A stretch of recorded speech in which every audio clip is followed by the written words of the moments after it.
Iran state TV is also reporting he's been assassinated in Tehran. So let me repeat that because this is a big story. The political leader of Hamas, Ismail Haniyeh, has been killed in Iran.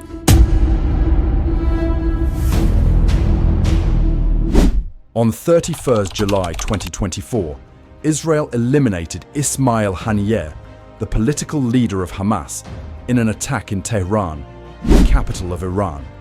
Yes, you heard that right. One of the main leaders of Hamas was killed in the heart of Iran, one of the countries that are among the primary supporters of the Palestinian group. This news hit the headlines worldwide and raised many questions. But after all, who was Ismail Haniyeh? Haniyeh was born in 1962 in the Al-Shati refugee camp in the Gaza Strip. He joined Hamas in the 1980s and rose swiftly through the organization's ranks. Elected to lead the political wing of Hamas in 2017, Haniyeh was widely considered the overall leader of the group. His death was not just a blow to Hamas, but was also described by many as a deeply humiliating moment for Iran, which has long positioned itself as the protector of the resistance against Israel. But here is the question. Why was the political leader of Hamas in Iran? Well, Haniyeh was more than just a political leader. He was the diplomatic face of Hamas, acting as a sort of ambassador for the organization. His presence in Iran was no accident. He was there to attend the inauguration ceremony of Iran's new president, Masoud Pezeshkian, demonstrating the close ties between Hamas and the Iranian government. The attack occurred hours after the inauguration. According to reports, a missile directly hit the building where Haniyeh was staying, killing him along with 3 other Hamas leaders and several bodyguards. Now, imagine you are playing chess and suddenly your opponent removes your queen from the board when you least expect it. That is more or less how Iran must be feeling now. This is because Haniyeh's death on Iranian soil has raised many serious questions, especially about Iran's ability to protect its allies. But why did Israel target Haniyeh? And why did they decide to do this now? Well, as you might imagine, the answer is linked to the tragic events of 7th October last year, when Hamas launched a surprise attack against Israel.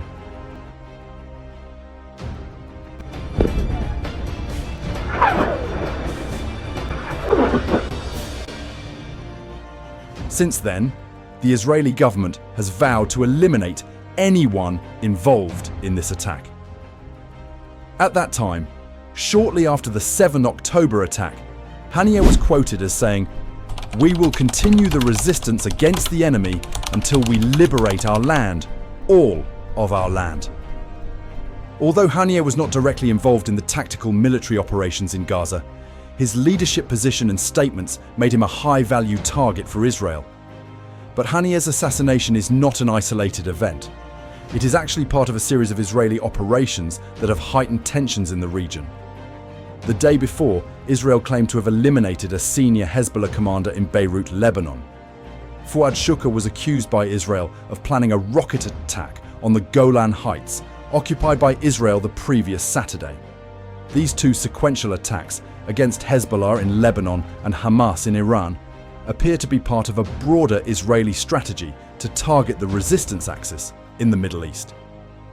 This axis includes Hezbollah in Lebanon, Hamas in Gaza and the West Bank, and also the Houthis in Yemen, all of whom are supported by Iran. And this brings us to another question.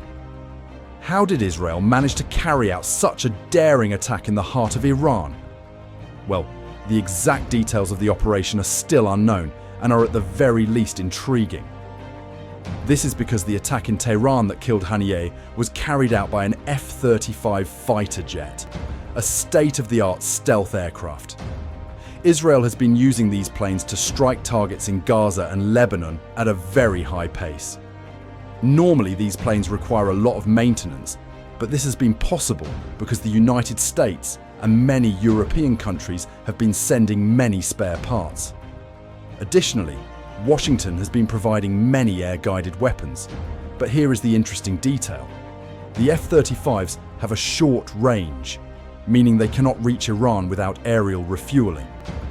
Interestingly, Richard Goldberg, an advisor at the Foundation for Defense of Democracies, had said on his Twitter account hours before the attack, the Israeli Air Force is about to demonstrate its range tonight. Well, to understand how they did it, there are a few theories. Israel may have used an aerial refueling operation with a tanker aircraft, but this would expose those aircraft near enemy airspace.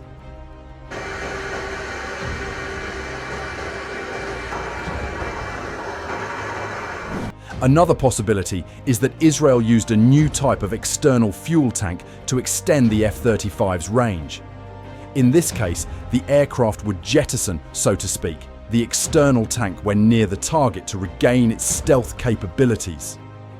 The most impressive aspect of this attack was its level of precision. The missile, in this case, hit exactly the room where Haniyeh was staying at the Iranian Revolutionary Guard guest house. This suggests that Israel used very precise intelligence and advanced technology to carry out the attack. Well, this theory makes a lot of sense, but it eventually fell through. An investigation by the New York Times revealed something astonishing about how everything happened.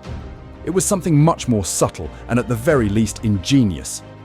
According to them, an explosive device was secretly planted in the guest house where Haniyeh used to stay in Tehran. And the most incredible part, the bomb was placed there about 2 months before the attack. Think about that for a moment. For 2 months, the explosive remained hidden in a highly protected complex by the Iranian Revolutionary Guard. You are probably wondering, how was this possible? How did Israeli agents manage to infiltrate such a secure location? Well, this leads us to a fascinating question about security and surveillance. Often, we focus so much on external threats that we neglect internal vulnerabilities. It is like that old story of the Trojan horse. Sometimes, the greatest threat is already inside the walls.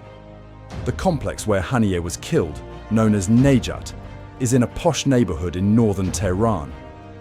It is a location used for retreats, secret meetings, and to host prominent guests like the Hamas leader. The security was supposed to be impenetrable, but clearly it was not. At 2 a.m. local time, the device was remotely detonated. The explosion was precise, hitting only Haniyeh's and his bodyguard's room. The Hamas leader died instantly. The precision of the attack is impressive. The leader of the Palestinian Islamic Jihad was in the next room and did not suffer serious injuries. This demonstrates a level of planning and execution worthy of the best intelligence services in the world. Shortly after, Iranian officials stated that this was a serious security breach. The guards who were protecting the site did not imagine this could happen and were at the very least embarrassed. But the consequences of this attack go far beyond the death of a terrorist leader. They shake the structures of power in the Middle East. Iran's supreme leader, Ali Khamenei, has already sworn severe punishment for the attack and said it is Iran's duty to avenge. He even ordered his Security Council to carry out retaliatory attacks. But everything indicates that the consequences of this attack could be even more serious. Some analysts believe this could even plunge the Middle East into a regional war. This is because Haniyeh was the main negotiator in ceasefire talks for Gaza, which were being mediated by Qatar, the United States, and Egypt. These negotiations always seemed close to reaching an agreement, but failed at the last minute. With their leader's death, it is hard to imagine that Hamas will simply send a new representative and reach an agreement soon. Meanwhile, Israel has publicly declared that it demands the complete surrender of Hamas. The Israeli government has stated that its main war objective in Gaza is the complete removal of Hamas as the governing authority. Israel's message seems quite clear. It is as if they are saying, "We can and will go after you wherever you are." It is, in a way, a demonstration of strength and, most importantly, that Israel has the necessary reach, being able to hit targets in Iran if needed. So, What can we expect now? The truth is that no one knows for sure. The Middle East is at a critical moment. The assassination of Ismail Haniyeh is more than just the elimination of a Hamas leader. It is an event that could reshape the balance of power in the Middle East and potentially lead the region to an even greater conflict. The coming weeks and months will be crucial to determine whether this escalation will lead to a full-scale regional war or if there will be an opportunity for diplomacy to prevail. And you, what do you think about this? Leave your opinion in the comments. If you like this analysis, feel free to like the video and subscribe to the channel. And as always, thank you for watching.